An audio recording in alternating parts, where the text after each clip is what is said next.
పిండిని అయితే కలుపుకుంటున్నాను టిఫిన్కి. మా ఇద్దరి కోసం నేను తక్కువ పిండినే కలుపుకున్నాను. దీని కర్రీ కాంబినేషన్కి మంచి బంగాళదుంప, బఠానీ, పెద్ద కొనిమ శనగలు అయితే తీసుకున్నానండి. ఇక అవన్నీ నానబెట్టుకొని దాన్ని మనం కర్రీ కావాల్సిన మంచి టమాటాను, ఉల్లిపాయని బాగా ఫ్రై చేసుకుని అవన్నీ మిక్సీ అయితే పెట్టేసుకున్నాను.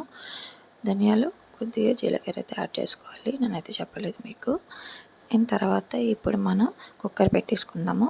ఒక 7 విజిల్స్ వచ్చేదాకా. కుక్కర్ అయిపోయిన తర్వాత పక్కన ప్యాన్లోనేమో చపాతీలో వేసేసుకొని హాట్ బాక్స్లో పక్కకు తీసేసాను. తీసిన తర్వాత కూర మనం ప్రిపేర్ చేసుకుందాం. ఇందులో మనం మసాలా దినుసులు, ఇందాక అల్లం వెల్లుల్లి పేస్ట్ చేసుకున్న ముద్ద అవన్నీ కలిపేసి తగినంత ఉప్పు, పసుపు యాడ్ చేసుకొని బాగా మిక్స్ చేసుకొని ఉడకబెట్టిన వాటిని యాడ్ చేసుకోవాలండి. పచ్చిమిర్చి కూడా యాడ్ చేయాలి. గ్లాస్ వాటర్, కారం వేసుకొని బాగా మిక్స్ చేసుకొని ఒక 10 నిమిషాలైతే ఉడకనివ్వాలి. అంతే. ఓకే.